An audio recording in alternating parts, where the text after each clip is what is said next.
Here, and I'm really excited to be talking to Dr. Heather Sweeney. Really excited to have you on the show this Friday morning. And how's it going for you today? Oh, it's going wonderful. Thank you for having me. How are you today? Doing great. Well, James and I were talking a little bit about Citygarden, and this is such a great opportunity for folks across the Metro East to come and really be a part of this. And now, where do we start? Because this light display is really just one of the more magical spots of the region. Sure. Well, Citygarden, beginning shortly before Thanksgiving, and going all the way through a little bit after Valentine's Day, if you celebrate, is lit up with thousands of beautiful, wintry twinkling lights all across the grounds, with our trees strung up with ornaments and stars and lights. And then we have a few of our pieces that also get the special treatment. Well, and what I think so cool about this too, and that's what I was reading just to clarify here, is those illuminated sculptures. And I really think that's such a selling point for this entire thing, is just going in there, because it's one of a kind. I mean, when you go in and really see these, and just seeing the photos of it, these are all breathtaking pieces. Mm-hmm. Yes, yes. So four of our probably better known and most popular pieces are lit up. And so our two pieces that we have by Bernard Venet, the 2 arcs by 4 and the 230.5 degree arc by 5, both of those pieces that are located by our lower basin are lit up. And so you see the curves across the night sky. And then Aesop's Fable by Marc de Suvero is also lit up. That's one of our more popular ones. It's the painted red steel that all of the kiddos like to potentially climb up and on. And then, of course, Mimo Palladino's Zenith, which is the horse with the star kind of just, floating above it. Well, and this is what I think's cool too, is just hearing you talk about this. It's for everybody. There's a piece that really resonates with all age categories. And I think that's so important when we're talking about any type of holiday season, no matter which holiday that you celebrate. I think it's really important to have that wholesomeness to it. And I think that's what you guys do such a good job of, not patronizing you here, is the fact that there really are these, pieces that resemble everybody. Mm-hmm. Yeah, well, we certainly try to, spark joy and bring engagement with the pieces that we choose and that we install throughout the metropolitan area, not just in Citygarden. But Citygarden in particular is so special, being a city park in the middle of the Gateway Mall and really serving as a beautiful free gathering point for residents and visitors to the city alike. And so, with the pieces that we place, and especially with bringing in the holiday lights, we're always looking for opportunities to have people come in and spend some time and really get to engage with the park and with the art. Well, and too, with so many families right now and so many people that maybe are struggling a little bit to, maybe afford the holiday fun that comes with it, because there's always that price point. It's always great to know that there's options out there where you can really make some great opportunities and some great weekends that don't break the bank and that are affordable for, the younger generations and, the single families out there. That's very important too. Yes. Yeah. I would, say especially St. Louis has a lot of really spectacular light shows and opportunities for you to see lights. But more often than not, like you said, they come with a ticket price. And so Citygarden is always free.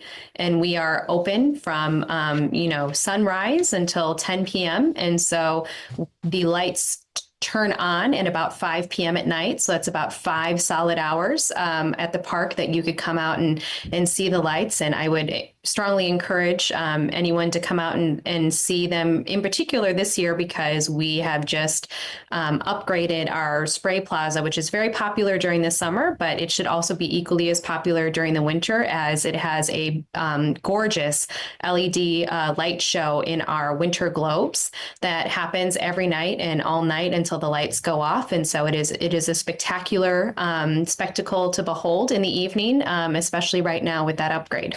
I'm telling you, you're starting to read my mind here a little bit and picking up the segue. Well, and Doctor, so is it okay if I call you Heather? Oh, sure, of Okay, course. I'm really nervous about this next thing I was I'm just going to be honest. I was trying to prepare for the last hour. Mhm. Is it Gaio Abada? Giobata. Oh goodness, I really did try, and I knew it was going to happen. I was really wanting to talk about this because this fellowship is so important, and there's a whole lot to kind of dive in there too. So if it's okay, I'm really sorry I mispronounced that.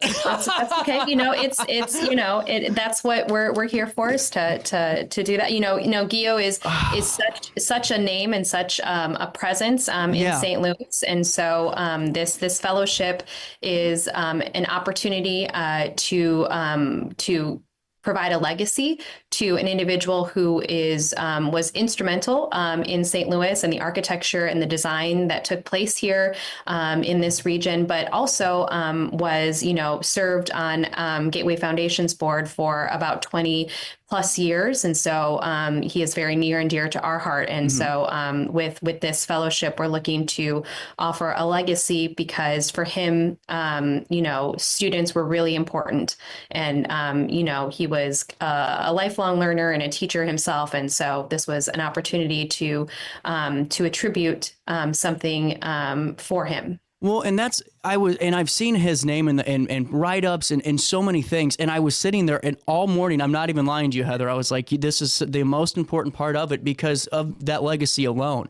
And what I think's really great too, is it's the diversity portion of it, because I was reading through some of the notes earlier, getting ready for the show. And I think that that's really such a great call to action, is the fact that there's this impact that really does transcend and incorporate so much of what the foundation's a part of just as a whole.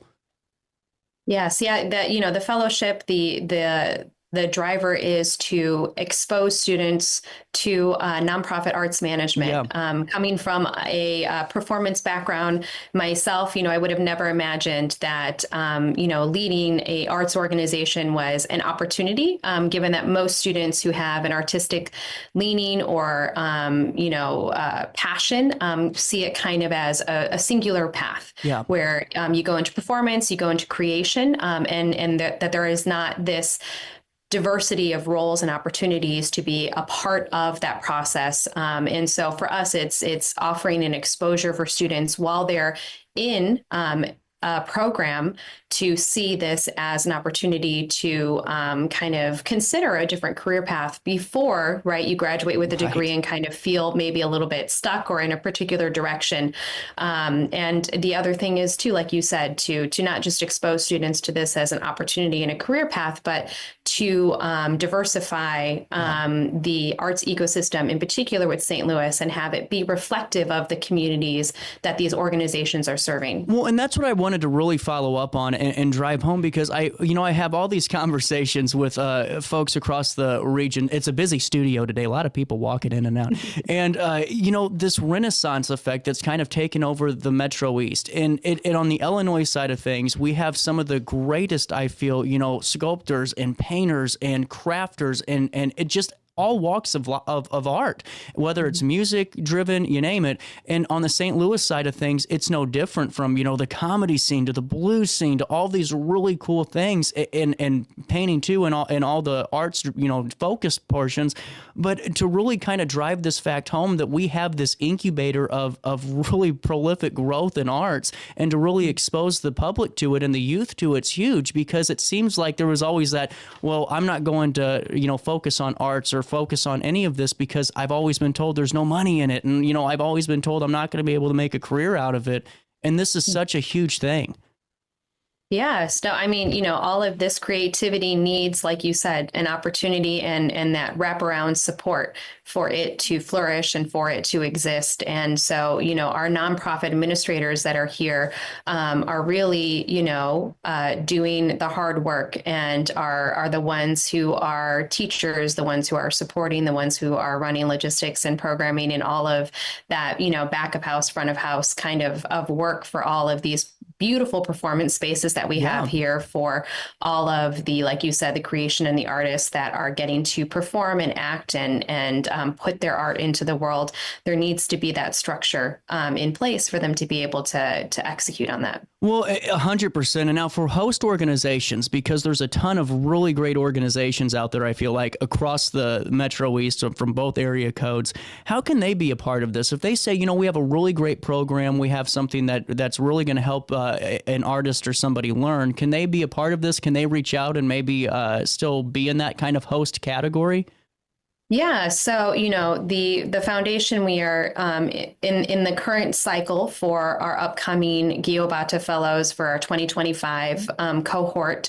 We are actively recruiting student applicants as well as host organizations to apply to host a fellow.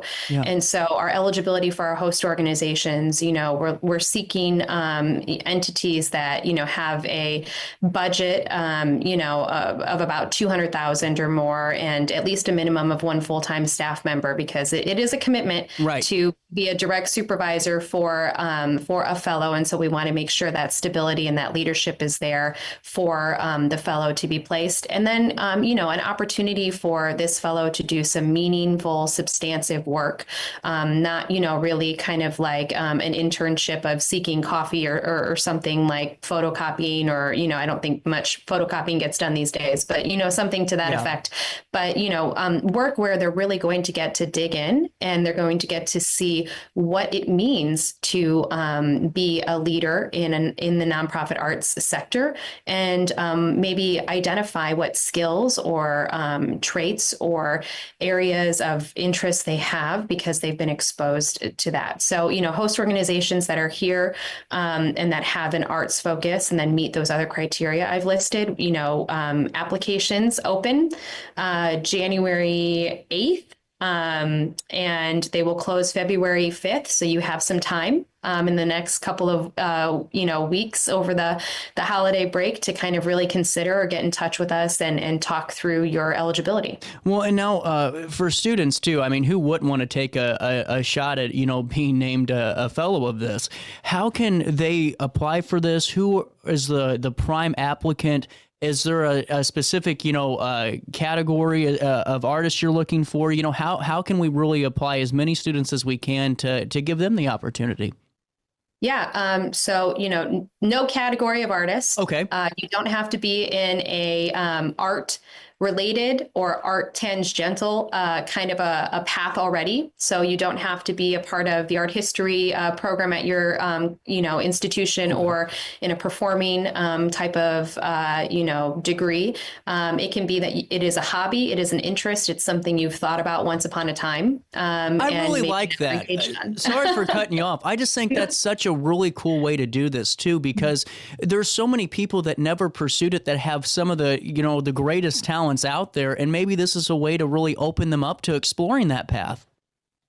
Yeah. So, I mean, coming from I went down a, bachelor's in performing arts degree path, and, went through all of the performance measures and things as a college student, and went on into education. So, you don't really know what your journey or your path is going to hold based on the things that you learn or that you get engaged in different, junctures of your life. And so we want this to be something where any student who just kind of has an inkling that this might be something interesting to them, has the opportunity to raise their hand. And that spans the institutional gamut as well. So we're not just seeking students who are at university. We're looking for students who are enrolled in community college program, trade schools.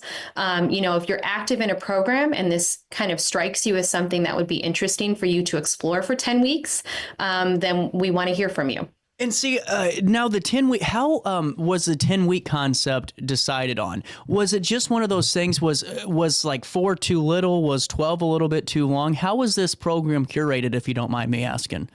Yeah, well, 10 weeks was settled on because we're trying to fit this neatly as we can in between, the close of a student's spring semester and the open of their fall semester. Gotcha. So because we're actively seeking students who are in a program, we want to be mindful of maybe offering a little bit of a rest, in between your coursework and starting this fellowship, and then a little bit of rest on the other end. That's cool. Man, for students are like, what's rest, Yeah.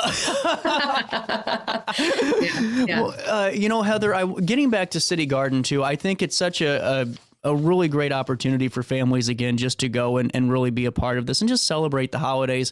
And I love the extended hours now and this extended period in general, because, for so many, you never know whose schedules are what anymore. And folks are, moving away, and maybe it takes them a little bit to get back home for the holidays. So they celebrate later. But for Valentine's Day, too, like you said, if you have that significant other, to go and be a part of it. I wanted to ask you about the hallway again with the trees that are filled with all of these beautiful lights.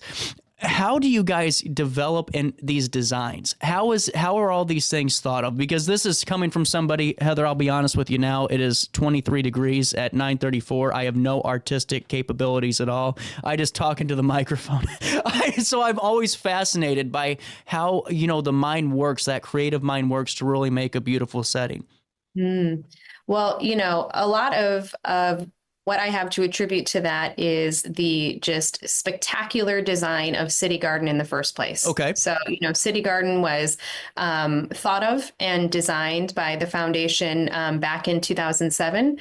And this space is so well designed with respect to offering these different rooms and these different spaces that follow the kind of Missouri landscape that you might see out in nature. And so we have a river bluff plane, we have a river bend plane, and it all kind of curves and follows that with materials sourced from Missouri. So we use a lot of limestone in the waterfall and in our other rock faces, and then we have all native plantings from Missouri, save for those ginkgos. So that ginkgo hallway that you just referred to is, iconic. It is very, very photographed and very, kind of memorable with those beautiful yellow leaves that then just kind of all seem to simultaneously drop to make this wonderful carpet, in the fall. And so we just followed the design of what, our landscape architects and our design team put together for Citygarden in the first place. And so it makes it really easy when you're looking to light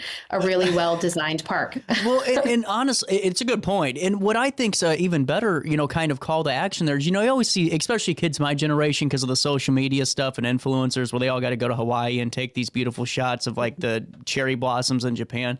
You can see some of the most beautiful settings really in your own hometown. You don't have to drive 4 or 5 hours, and just, you describing that kind of fall foliage, and really seeing those iconic pictures of that drop.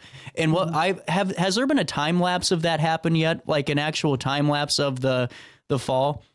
Oh, well, I'm not sure. I imagine there's one. I think that'd be something cool. Yeah. out there like that. Yeah, we would have to look. I imagine there is. I know there are quite a few, we have quite a few photographs, and I know I've seen them out in, like you said, the social media ether of the ginkgos, and then a lot of commentary about, when the leaves will drop and things like that. So there might be something that exists. Well, and, for yourself personally, Heather, being a part of the Gateway Foundation as the executive director, we were just talking a little bit about some of the, folks, about the foundation. And it's the lineage there is pronounced. I was over on the dial in St. Louis, and, I was in tune with the press and always read the papers, and to, be a part of the foundation. There's some pretty prolific people that have been a part of that throughout the years. And what are your thoughts about being the executive director of this Gateway Foundation and what it means to you? Oh, well, Sorry, I hit you with the hardest question right at the end here. I kind of snuck. That was like a Tyson. I looked at my notes. I'm like, man, that was kind of evil. No, I would just say I am so appreciative that the foundation has entrusted me to serve in this role. And I would agree with you that the Gateway Foundation has been a tremendous part of St. Louis and downtown. And that's, of course, because of, those who came before me and, those who have led this organization previously in our mission of, improving quality of life and doing so with this emphasis on arts and culture. Yeah. Well, and what's the future look like for the foundation now that I have you? Is 2025 going to be a great year for the foundation? Is there more to explore and more to talk about coming down the line? I would say it's always going to be a great year, and there is definitely more to explore, and more that will be coming. For right now, we are focused on getting people out to Citygarden to come enjoy these beautiful lights, and to enjoy some holiday spirit and joy, while the season's here, and to also really spread the word and about the Skiobata Fellowship, because like you've mentioned in this conversation already, we hope that it is a meaningful opportunity for students, and a meaningful opportunity for the arts ecosystem here in St. Louis itself. So, and honestly, it will be. I can see this just becoming such a really big thing, and really encourage folks on wherever they are, if they're watching this, to apply and take the chance, because you never know what ride it could put you on, and then all of the great things that you could learn. And, before I let you go, Heather, I always do the same rant with everybody the first time on the show. St. Louis and Alton is so funny to me.